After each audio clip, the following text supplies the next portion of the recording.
The torpedo came at 2 in the afternoon, and I was in the pantry, which is the only reason I am here to tell you anything at all.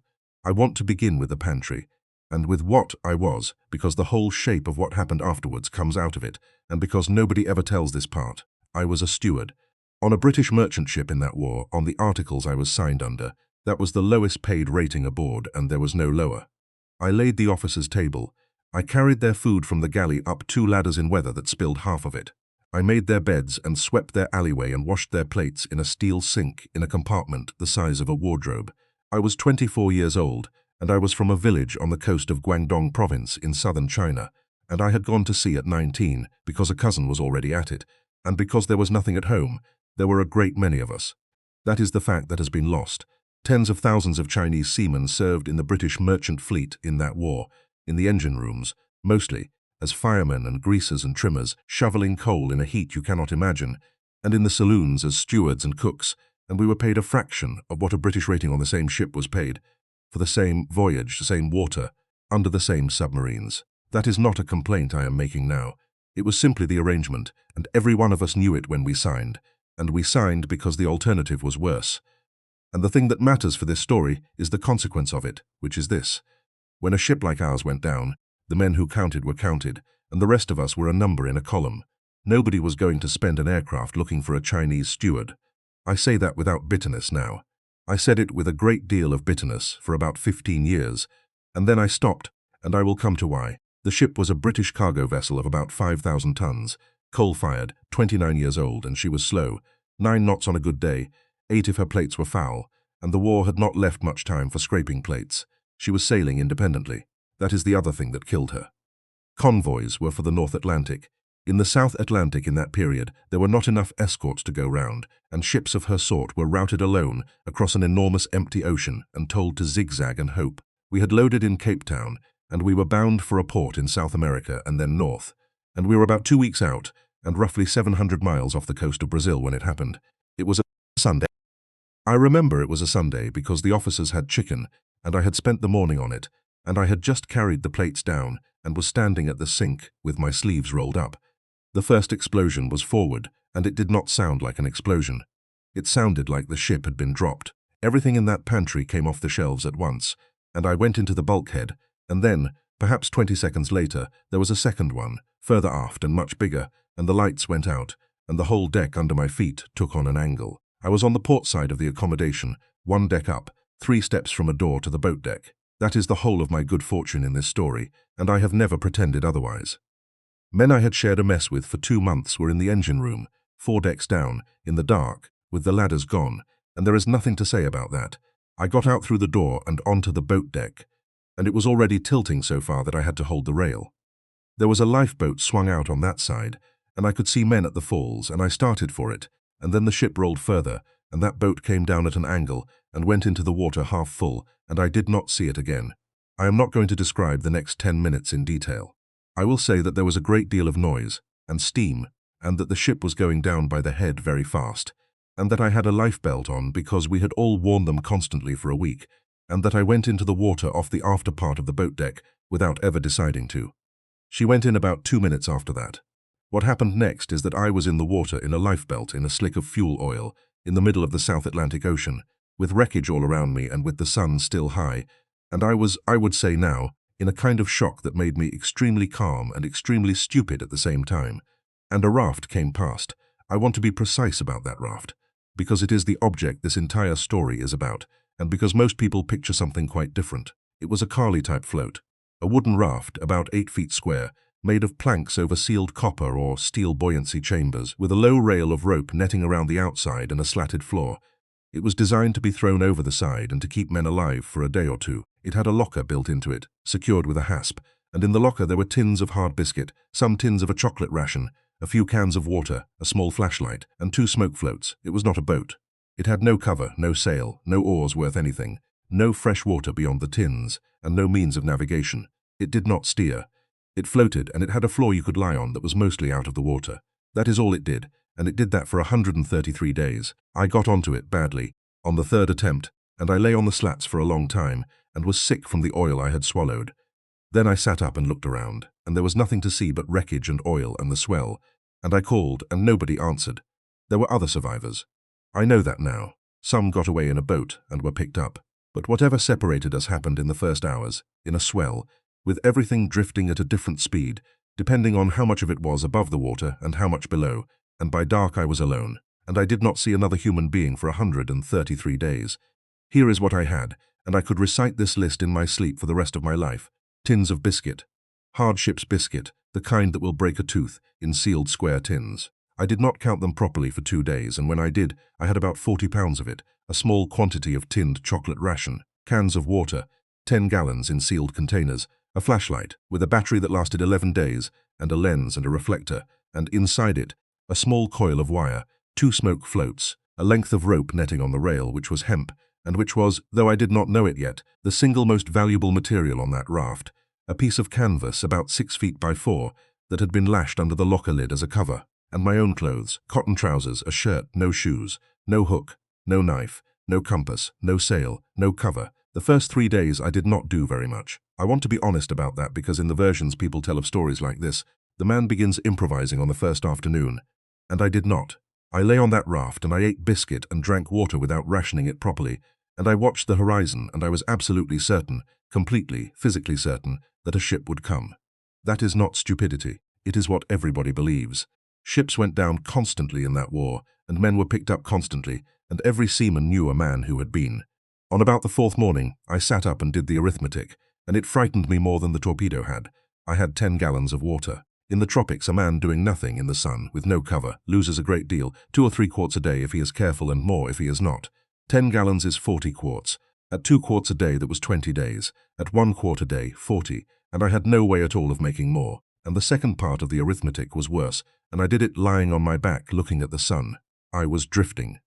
I could not feel it, and I could not measure it, but there was a wind steadily out of the southeast, and there was something under me that was moving, because the wreckage that had been around me on the first day was gone by the second, and the only thing in any direction was water. I did not know where I was going. I want to be very clear about that. For the whole of the next 4 months, I had no idea whether I was being carried toward land or away from it, and there was nothing whatsoever I could do about the answer. So on the 4th day I made 2 decisions, and they are the 2 decisions that this entire account rests on. The first was to ration.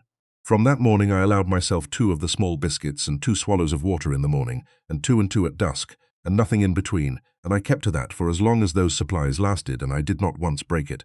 Not once, in 50-odd days, no matter what my body said. And I want to say that it was not willpower. It was arithmetic, done once, on the 4th morning, when I was still clear-headed enough to do arithmetic, and then simply obeyed afterwards, by a man who was no longer clear-headed enough to reconsider it. That is the trick, if there is one. Decide while you can still think, and then stop thinking about it. The second decision was that I would work. That is the whole of this story, and everything else is detail. On the 4th day, out there, I understood something that I have never been able to explain properly to anybody who has not been alone for a long time. That a man who waits will die, and that a man who has a job to do in the morning will still be there in the evening. I had no job, so I invented one. And then, when it was done, I invented another. The first project was the fishing gear, and it took me 11 days. I had no hook. I had a flashlight, and inside the flashlight, holding the bulb assembly, there was a length of wire, perhaps 5 inches of it, springy steel. I got the flashlight apart with my fingers and my teeth over about 2 hours, and I had that wire. Bending a hook is not difficult. Bending a hook with a barb, with no pliers, is very difficult, and doing it without snapping brittle wire is harder still. I worked at it for 2 days, bending it slowly against the edge of the locker hasp, using the hasp as a vise, going a little at a time, and stopping when I felt it start to work harden. I got a bend and a shank, and a rough barb that I filed with a bit of tin. The line was the netting. The rail of that raft was hemp rope, 3-strand, laid up hard. Hemp rope is not one thing. It is dozens of yarns twisted into strands, and the strands twisted into rope. If you unlay it, untwist it patiently, with your fingers, you get yarns, and if you unlay the yarns, you get fibers.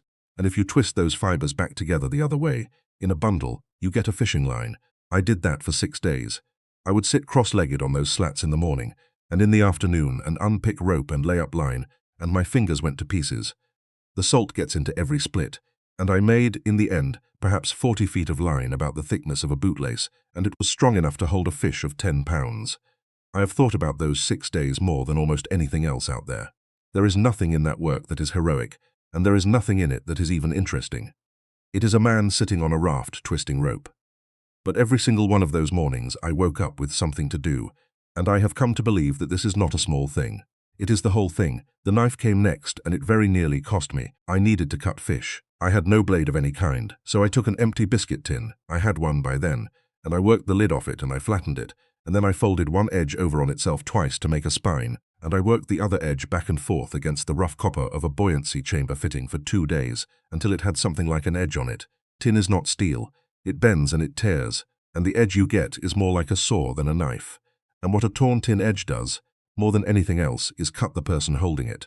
Both my hands were opened up in half a dozen places in the first week of using that thing, and out there, in salt, in the sun, with no clean water to wash with, those cuts did not close. Some of them were still open 2 months later. I have the marks on both hands now, and they are the first thing anybody notices when I shake hands. But I could cut fish. The bait was the last problem, and I solved it the way you solve everything out there, which is by looking at what is already happening rather than at what you wish were happening. There were barnacles on the underside of my raft, not on the 5th day. But by the 2nd week there was a green fuzz on the wood, and by the 3rd week there were goose barnacles, dozens of them, and by the 2nd month the underside of that raft was a shaggy garden hanging down into the water, barnacles and weed and small crabs living in it. That is what happens. It happens to everything that floats out there. I know now that the open ocean is a desert, and that the scarce thing in it is not food but structure, something solid, something with shade under it, and that anything at all that floats will be found within days and colonized within weeks, and will grow a small country on itself, whether it wants to or not. I scraped barnacles off the underside with the tin knife, and I baited the hook with them, and on about the 15th day I caught my first fish.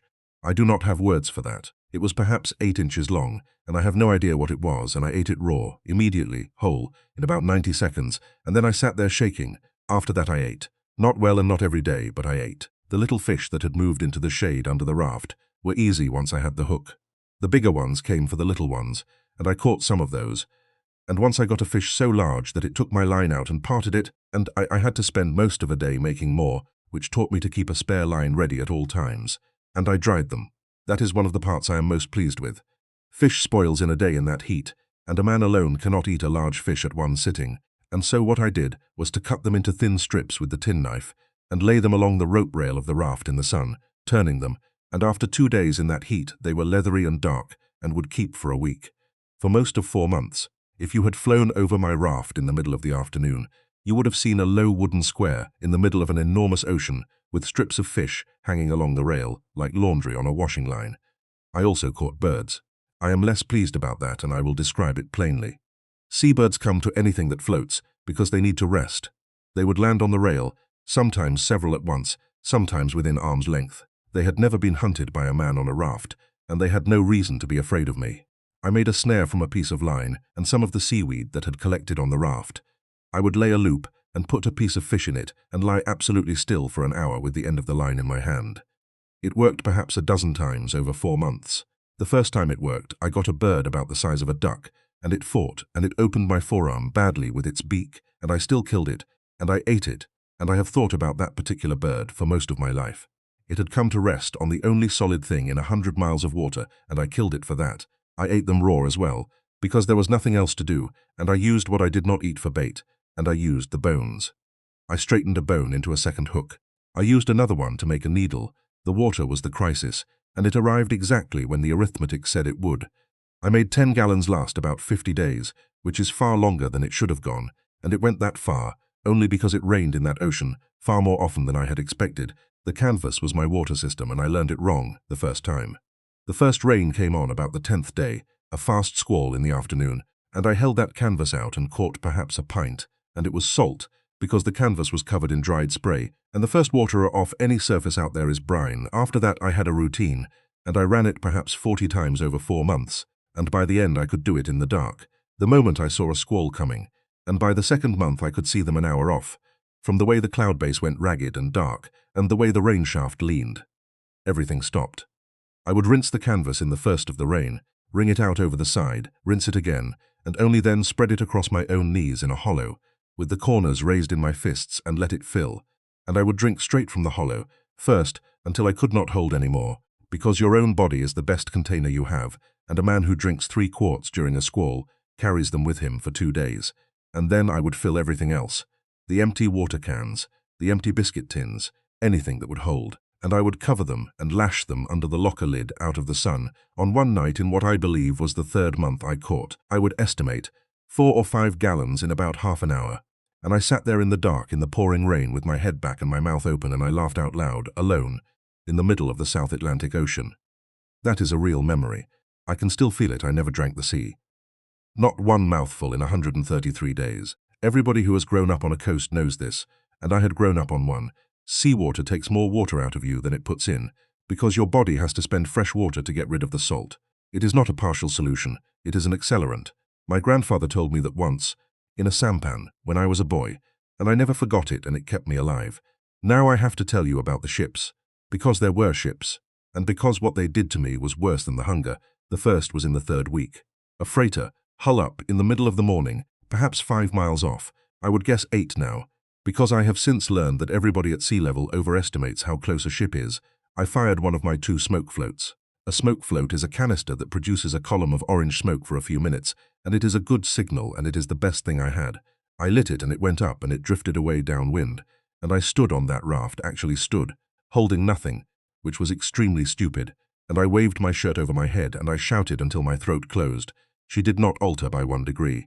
It took her 35 minutes to go from a ship to a shape to a smudge, and I watched every second of it. The second was about a month later, and I fired my last float, and the same thing happened. And I want to explain what I understand now, because it took me 30 years and a conversation with a retired ship's officer in Liverpool to understand it, and understanding it changed my whole life. A ship of that kind, in wartime, had perhaps 2 men on her bridge. They were looking for periscopes and for other ships. An 8-foot raft lying in a swell is out of sight more than half the time, even from a mile away, and from 5 miles it is nothing at all. It does not break the horizon, it has no mast, it has no reflective surface. And a column of orange smoke 3 or 4 miles away, in bright tropical haze, low down against a bright sea, in the corner of a window that is mostly reflecting the instruments in front of the man looking through it, is simply not visible unless somebody happens to be looking at exactly that point of the compass at exactly that minute. They were not ignoring me. They could not see me. The ocean does not hide you out of malice. It hides you because it is enormous and you are 8 feet across. But I did not know that then, and what I believed for the rest of that voyage was that I had been seen and passed by, twice, and that is a corrosive thing to carry. And then there was the submarine. It came up in the afternoon, in what I think was my 6th or 7th week. I heard nothing and saw nothing, until there was suddenly a great deal of water moving, where there had been no water moving, and then a conning tower, and then a hull, perhaps 200 yards off. I do not know whose it was. I have opinions and I am not going to state them, because I was 24 and frightened and a long way from anything, and I did not read the markings and would not have known them if I had. Men came out onto the deck, 3 or 4 of them, and they looked at me with binoculars, and then without, for a period of time that I would guess was 4 or 5 minutes, and that felt like an hour. I did not wave. I have been asked about that many times, and I have never had a satisfactory answer. I sat on my raft with my hands on my knees, and I looked back at them, and I did not move. Perhaps I thought waving would be worse. Perhaps I was simply beyond making decisions. And then they went below, and she went down again, and the water closed over her, and there was nothing at all. That was the moment, not the sinking, not the hunger. That afternoon on that raft, watching that water flatten out, is when I understood that nobody was coming, and that this was not an interruption in my life. It was now my life. I was going to live on this raft. And here is the extraordinary thing, and it is the thing I most want to say. That afternoon made everything easier. I have thought about why for 50 years, and I think it is this. Hope, when it is applied constantly to a situation you cannot influence, is not a fuel. It is a solvent. It dissolves a man. Every hour I spent looking at the horizon and hoping was an hour of my own strength that I was spending on nothing. And when I finally accepted, on that afternoon, that no ship was coming, I stopped spending it. I stopped scanning. I fished. I twisted rope. I dried strips of fish on the rail. I checked the lashings. I slept when the sun was worst. I became a man with a small farm rather than a man in a waiting room. I was in better condition in the 3rd month than I was in the 2nd. That sounds impossible, and it is true. And this brings me to the part that I would most want anybody to have, which is that it was beautiful. I do not know how to say that so it lands properly. I was starving. I had sores in every place where my body touched the wood. My hands were open. I had lost so much weight by the 4th month that I could put my thumb and finger around my own upper arm. And those 4 months contained the most extraordinary things I have ever seen, and I would not give them back. I had been at sea for 5 years, and I had never once looked at it. A steward sees the ocean through a porthole while carrying a tray. For 133 days I had nothing to do but look, and what I saw rearranged me. I watched my own raft become a small country. That is the only way to describe it. The green fuzz, then the barnacles, then the little striped fish that lived in the shade under the slats and would not leave, then the bigger fish that came for them, then the birds that came for the fish. By the 3rd month there were, I would guess, several hundred animals living on and under a wooden square 8 feet across, and every one of them had arrived on their own, and none of them had been there when I got on. I knew individual fish. I am not being sentimental. When you look at the same 30 animals every day, for 8 weeks, you begin to see that they are not identical, and that some of them do things the others do not. There was one large one with a torn fin that held the best position under the raft for most of 2 months and drove the others off it, and I never caught him, and I could have, and I do not know why I did not. I watched a storm come across that ocean for 9 hours once. The whole architecture of it, from a smudge on the horizon in the morning to a black wall in the afternoon, which is a thing you can only see when there is nothing whatsoever between you and the horizon. There were dolphins perhaps a dozen times. Once a group of them stayed near the raft for most of an afternoon and rolled and blew and paid no attention to me at all, and I lay on my stomach with my chin on the wood and watched them for hours. I saw a whale twice, in the distance, on 2 different days, and both times I sat up and said something out loud. And the nights. There was no light in that ocean. None. No town on any horizon, no aircraft, no ship, and in wartime not even the lights of ships that were there, because everybody ran darkened. What you get in those conditions, on a night with no moon, is not a black sky with dots on it. It has depth. You can see that some of the stars are nearer than others. The great band of it came up out of the sea and went straight over the top of me, and it turned all night, and by the 2nd month I could tell the hour from it. I used the stars for something practical too, and I am rather proud of this. I could not navigate, I had no instrument and no tables, and I could not have used them. But I could see, over the weeks, that the constellations were rising at different points on the horizon than they had been, and that certain stars I had known my whole life were getting higher in the sky and others lower. That meant I was moving, not only west with the wind but north as well, and that was the first evidence I ever had that I was going anywhere at all, and I checked it every clear night for 2 months, and it was the closest thing I had to a map, and perhaps 15 nights out of 133, the sea lit up, the whole ocean would go green, cold green, and every fish under my raft became a comet tearing around beneath the slats, and if I put my hand in the water it burned, and the drips off my fingers glowed for 2 seconds before going out. Once, something very large indeed went underneath me at a depth I could not judge, and I saw it only as a slow-moving absence with a lit edge. And I have never known what that was, and I stopped wanting to know a long time ago. Around the 4th month, I began to be in trouble in ways I could measure. I had lost, they told me afterwards, about 20 pounds, which does not sound like much, and which is a great deal when you did not have it to begin with. There were sores on my hips and my back, and my elbows that would not close because they were salt-soaked every day. My gums were soft and 2 of my teeth had gone loose. And there was a period, I think in the 4th month, and I am not certain, of perhaps a week that I do not properly remember. I know I was there because the days after it happened, but I cannot give you those days. I sang. That is a thing I have never told many people. I sang for hours, most days, from about the 2nd month, songs from my village that I had not thought about in 10 years, and songs my mother sang, and one long one about a fisherman that goes on for a very long time, and has, I think, about 30 verses of which I could remember 11. I sang badly and constantly, and I have since learned that almost everybody who has been alone at sea for a long time does this, and that it keeps you breathing steadily and keeps your voice working.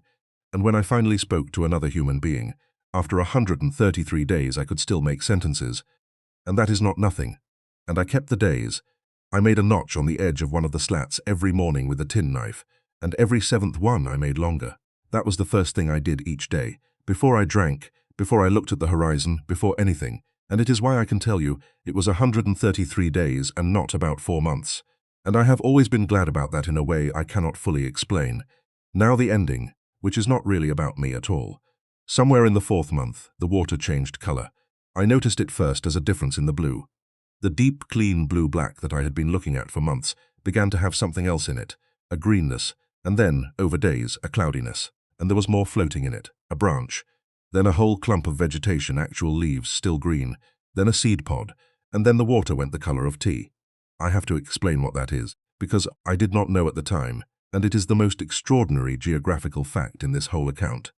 There is a river that comes out of the middle of South America and empties into the Atlantic, and it is not a river in the sense that I understood rivers. It discharges so much water, a fifth of all the fresh water that flows off all the land on this planet, that its outflow pushes out into the open ocean and can still be detected as a great brown and green plume of fresh, silty, warm water more than 100 miles from the coast. Sailors have known for 400 years that you can dip a bucket over the side out of sight of land in that part of the world and drink what comes up.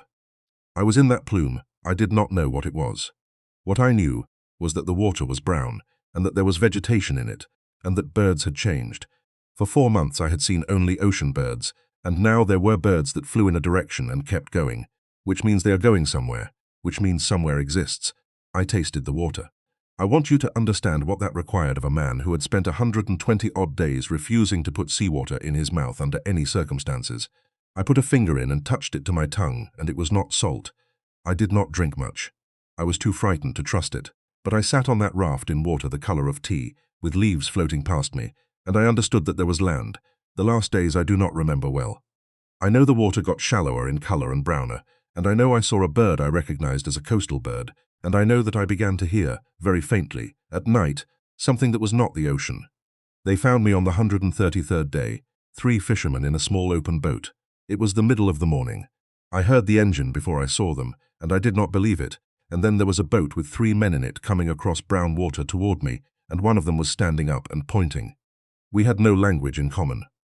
Not one word. They came alongside, and they looked at me for a long moment, and I know what they saw. A man weighing about 100 pounds, black with sun, in the remains of a pair of cotton trousers, with his hands opened up and a beard down his chest, sitting on a wooden square with strips of dried fish hanging along the rail, and a snare and a hook made out of a torch. And then one of them said something to the others, and they came aboard my raft, both of them very carefully, and they took my elbow. And here is the thing that mattered to me more than anything else in 133 days.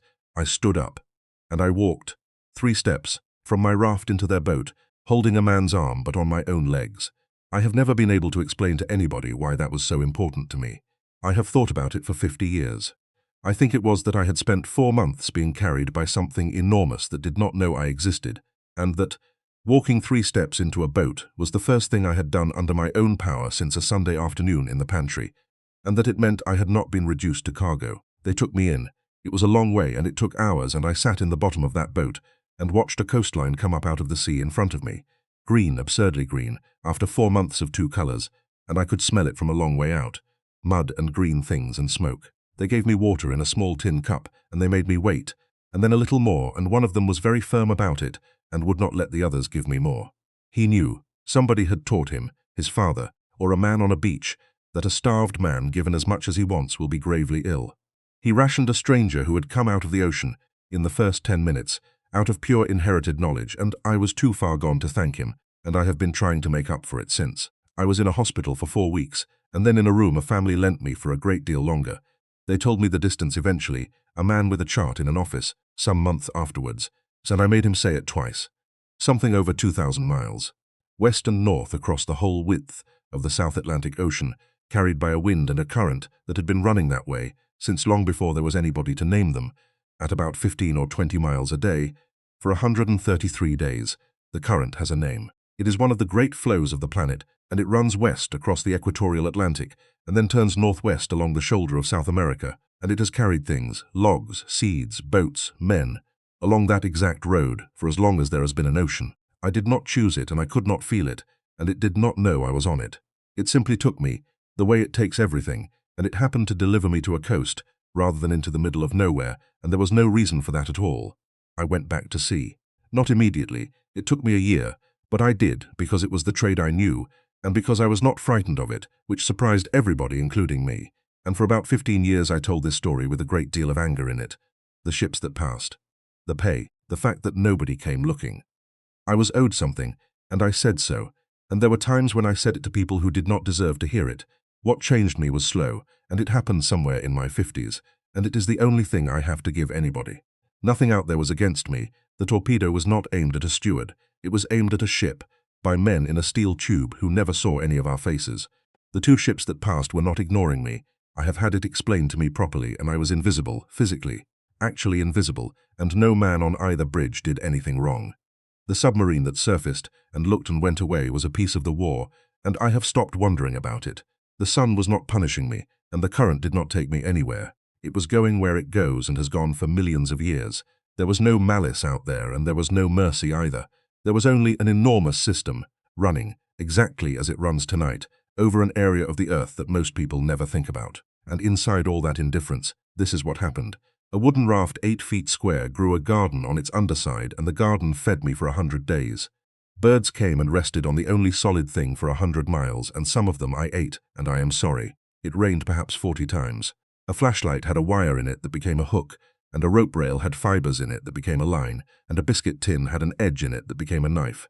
The stars showed me, over weeks, that I was moving north, and a river 1,500 miles long, that I had never heard of, pushed so much fresh water out into the open ocean that a starving man could taste land in the sea 100 miles before he could see it. None of that was for me. That is the entire point, and it took me half a century to find it comforting rather than terrible. I am an old man now. My hands are marked from a tin knife I made in 1942, and I still cannot open a jar properly. And when somebody asks me what I learned out there, they expect me to say something about courage, and I do not have anything to say about courage. What I have is this. On the 4th day I decided to work, and then I worked every day for 129 more, at things that did not matter, twisting rope, drying fish, notching a plank, scraping barnacles, and I am here, and I do not think I would be if I had spent those days watching the horizon. And on the last day I stood up and walked 3 steps.